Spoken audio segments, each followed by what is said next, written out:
What a nice little jingle. And I'm a nice little man, and this is a nice little game of unlimited possibilities. Hello everybody, my name is the Invisible Gunslinger #1, and this is an interesting game, guys. This is Scribblenauts Unlimited, and the Scribblenauts games are what I would describe as puzzle point-and-click adventure games. And Scribblenauts actually solves the biggest problem that point-and-click adventure games suffer from, which is having one item that will work in one situation for one puzzle, and you need to kind of figure out how it works out, you know, how it all lines up to progress.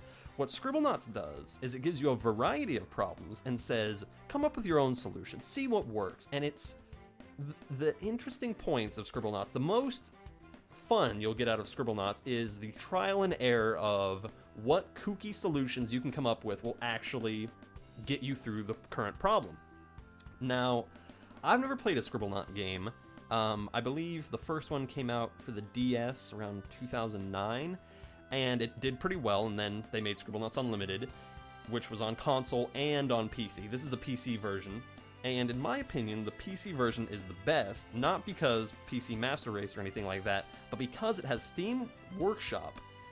And the key here of Steam Workshop is that you can import your own items or people or objects or whatever, and beforehand you could not have lewd content or proper nouns or anything like that, so you couldn't, I don't think they have Einstein or anything like that in here, but beforehand you could not have Jim fucking Sterling's son, but now you can, so it's the best game ever. So, I have played the tutorial of this game, just to kind of get a feel for how the controls work and so on, but to be honest, if I was somebody that had been recommended this game, and I knew nothing about it, I actually would have been really put off by the tutorial level because it actually really limits you, ironically. It really wants you to step in line and do the solutions the way the game wants you to, and you'll see what I mean. So let's jump right into it. This is Scribblenauts Unlimited. And this cutscene is gold, by the way. Our story begins with Grandpa Edgar and Grandma Julie. The best stories start with You might not grandparents. believe this, but Grandpa Edgar used to be the world's greatest adventurer. Grandma Julie would beg to differ. She was also an adventurer. Edgar would often brush away vines or open What are you doing, woman? undisturbed for This is an generations. archaeological site, not a picnic Julie was table. already there, having lunch. So They sassy. competed like this on adventure after adventure. Look how much fun they're having.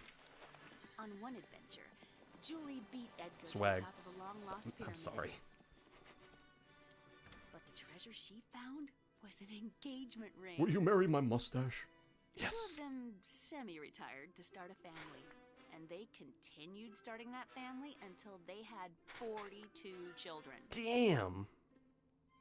One day, Mom and Dad gave Maxwell and me two amazing gifts. Maxwell and I. First was a magic globe. Maxwell and I. Anywhere That bothers in the me. world.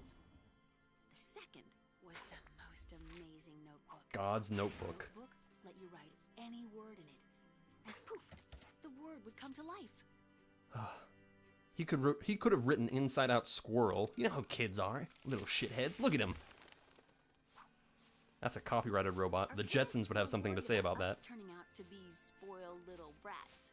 So they sent us out to face the challenges of the outside world. Get the fuck out of here. We have 40 kids to feed. On the road to the city, we ran into an old man who said he was hungry. Maxwell made something to give him, but he played a nasty trick. That's not apple flavored, it's grape flavored. Oh, the old man spat it out as soon as he tasted it and was very, very angry. As he cast some sort of magic, he called us spoiled little kids and then disappeared. It didn't seem like anything had happened. But when Maxwell turned to continue down the road, I couldn't follow him. The old man had put a curse on me that was turning me to stone. I love that. She's being punished for him being an My asshole. brother Edwin's farm was nearby. Boy, you should have seen how angry Edwin was. He couldn't believe what we did to the old man. That's what you get for having an So we asshole probably brother. deserved what we got. That neckbeard. Lucky for us, Edwin knew about starites. Starites are magical objects born out of the happiness of others.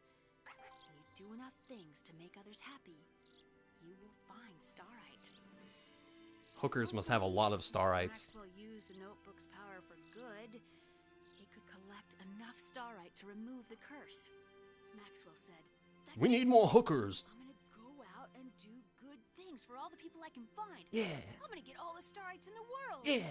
I'm gonna make you better, Lily." No. So Maxwell grabbed his notebook and headed for the door. Sorry, you tried to poison an old man.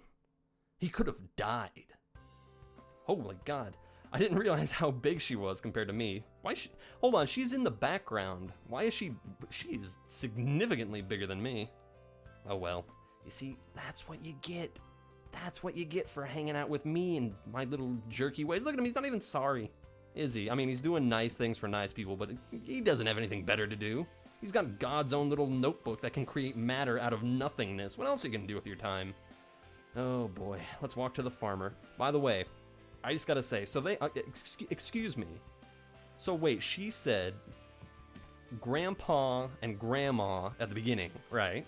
But then she says mom and dad because they were two of their 42 children, right? So which is it? Are they their grandparents or their parents? And here's another thing.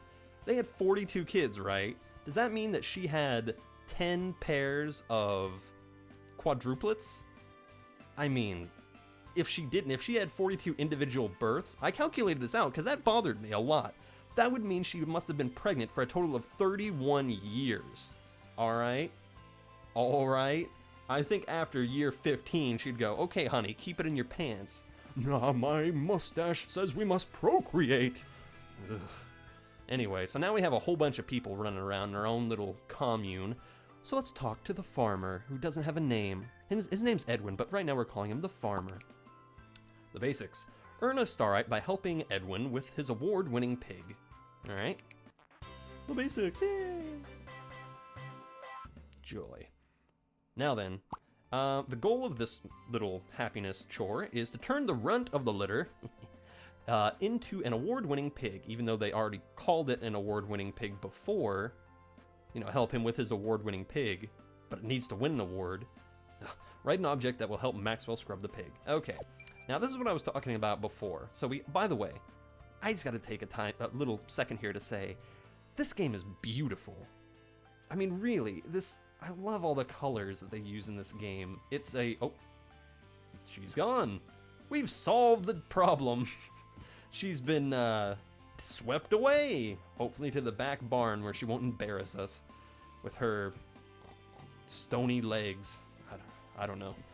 There's some insensitive joke about shaving your legs, and if you don't shave your legs, then you're not fit to be out in the world. Ugh. Anyway, this game is beautiful. It looks like it's straight out of the best coloring book in the world. I mean, look at that. Look at the lines coming out of that. The lines, yeah, the lines. Anyway, so find something to clean the pig. Now, I wanted to write originally, I wanted to write tongue, even though I think that's the wrong way to spell tongue. I wanted to write tongue because you can lick the pig clean, but it won't let me. So I was like, okay, let's write moldy sponge. Sooth tongue. Sponge cake. Sponge cake. Try making soap. The game slaps your hand and goes, "You're doing it wrong. Make soap." So I said, you know what? Fine. I'm not going to make any of your stupid soap, because when you do make soap, it's very boring. So we're not going to do soap. Shit, looks like we have to do soap. Fuck. Drag this to Maxwell. I was just going to use an example. Can I clean you? Yeah. Clean the pig. Use the note. Oh, fuck. I was going to make something else. No, no. You know what? Fuck this. I'm going to... I'm so against using their pre-made, use this soap thing. I'm actually going to pause the video and go back through that whole cutscene thing. And I'm going to show you my solution for how to clean this pig. It's much better than just soap. Ugh. Be right back.